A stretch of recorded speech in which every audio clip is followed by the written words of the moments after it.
phone and wallet. Some keys. Wouldn't surprise me if they tried to walk off. Nope. I thought that's what that one guy was doing. Oh, okay. This week on MCrider, I'll share the story of this video that I shot and what it has to do with you as a rider. Yeah, he's leaving. The guy's like, nope.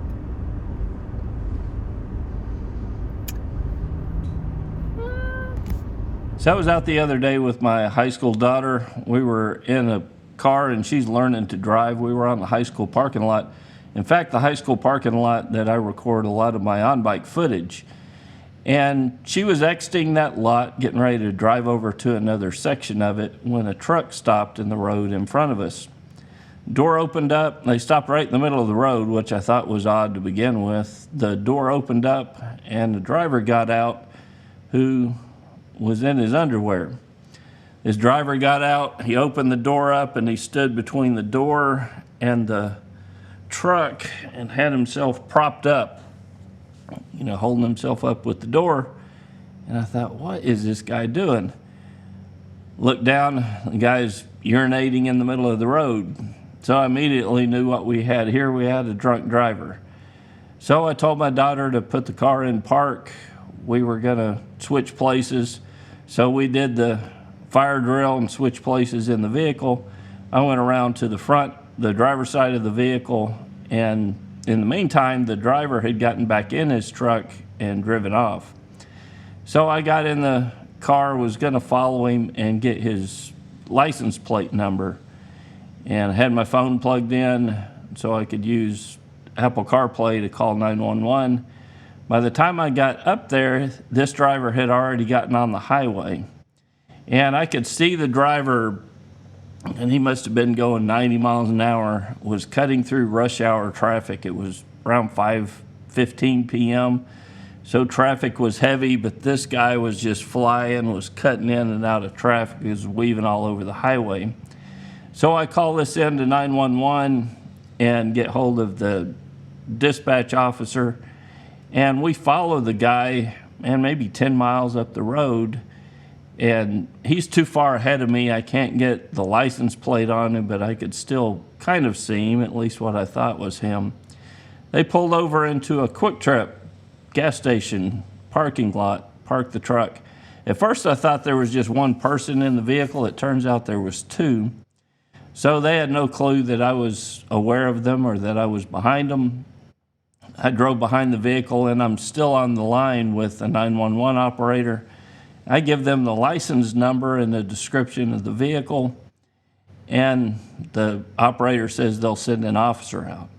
So I drive around to the front of the store, kind of back into a parking space, 50 feet away from the truck that's parked there. They sit there for a little while, and you can tell they're just having a good time. They're punching at each other and shoving each other and laughing, and not a clue in the world that I'm over there and that my daughter's over there, and we're keeping an eye on them and watching them. So they sit there for about 20 minutes. Still no officer was able to respond to the call. I hear the guy start the truck up again, and he must have had the accelerator floored to the vehicle when he started the truck up, because the engine just revved really loud. And I thought, man, this guy's gonna kill somebody before he even gets out of the parking lot. So he got the truck started and came around in front, drove directly in front of my vehicle, and then headed out to exit the parking lot and get back on the highway. So as he's driving up, another truck is coming this way, and he just about hit this truck. Well, this guy honks at him, causes our drunk driver to swerve, and he drove through the hedges and ended up where you see him in this picture.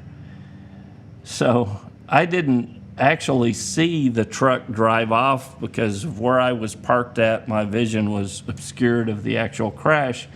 But I heard it. I heard the guy drive, and I thought he had hit in that other vehicle.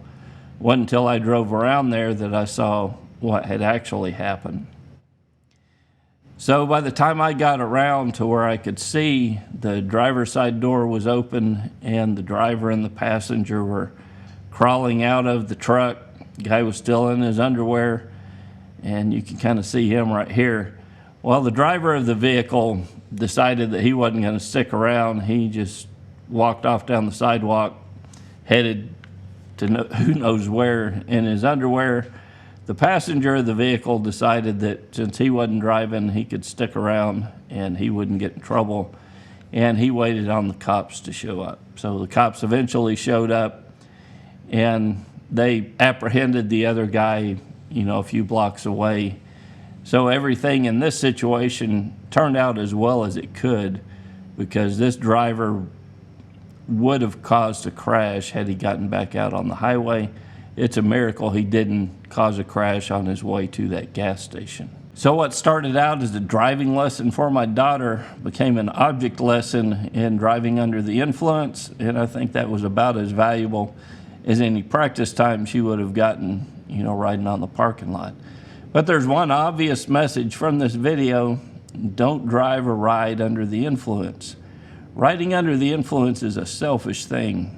It puts the lives of everyone else on the road under threat. It puts your life in jeopardy, especially if you're riding on a motorcycle. Some people will argue this point with me, but even one beer will affect your ability to ride a motorcycle.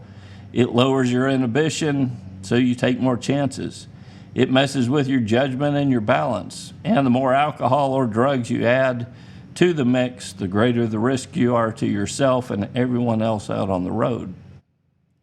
I've said this message before, and sometimes it's like yelling into the woods with no one around for thousands of miles to hear. All I can say with those who will argue this point with me is that riding under the influence, you will eventually reap what you sow. At some point, you'll pay the price, or someone else will pay the price for you riding under the influence.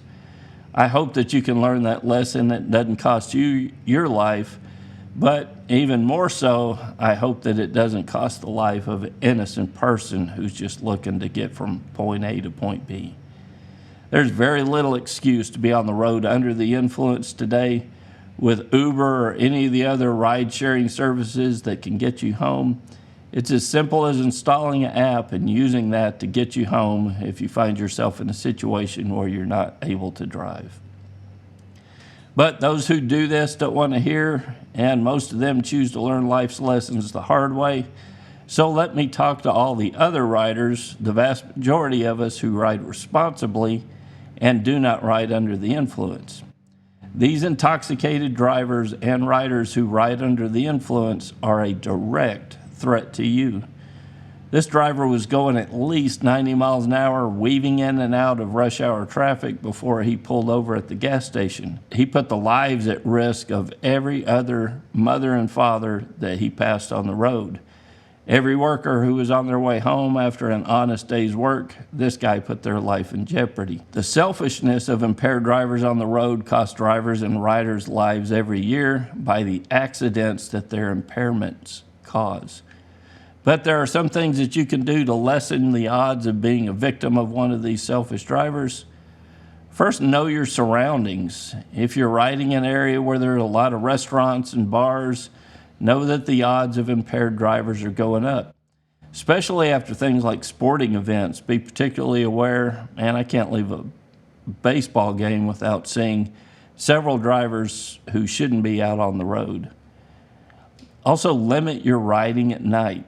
So the number of drunk driving incidents goes up the later it gets, so be especially aware of this riding at night.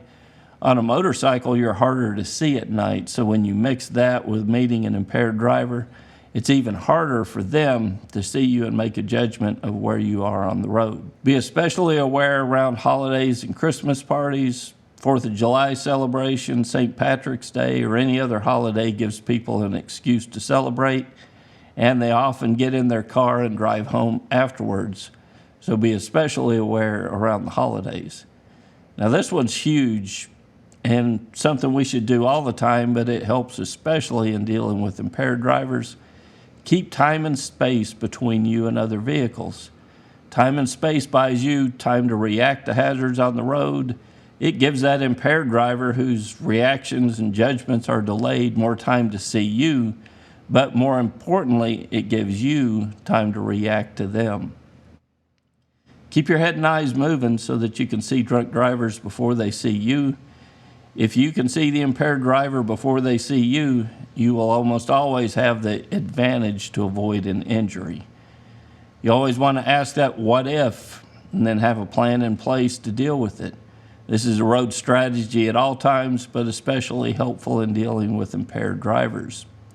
Also, if you have the choice of having the impaired driver in front of or behind you, you want to be far back and behind the impaired driver. Don't let them ride behind you where you don't have as much control. Don't let their mistakes on the road have a direct impact on your safety. Keep them out in front of you where you can see them and react to their mistakes. I had a close call one time with an impaired driver. I was on a road trip to Colorado. I've got an older video of that.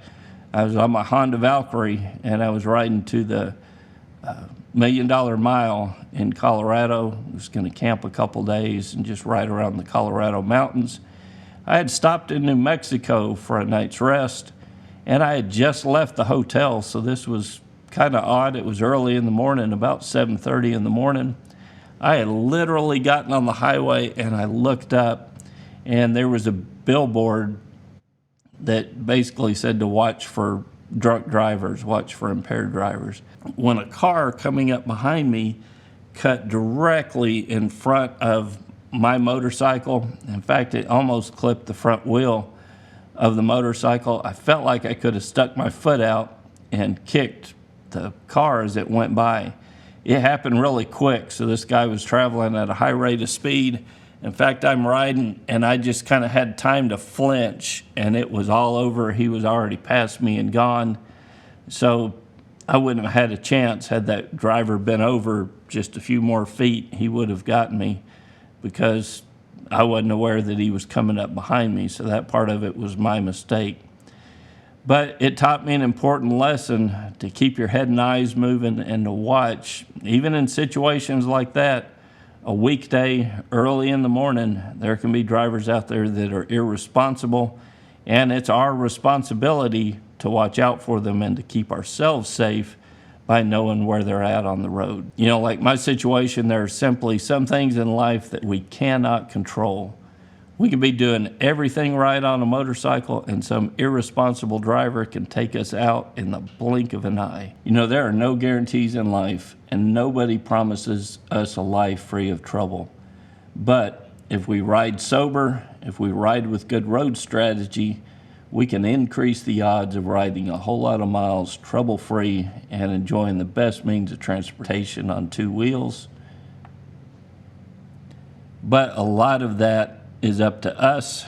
We control a whole lot of our destiny by the way we ride a motorcycle, by riding sober and riding with good road strategy. Till next week, guys, this is Kevin with MCrider, and I'll see you on the road.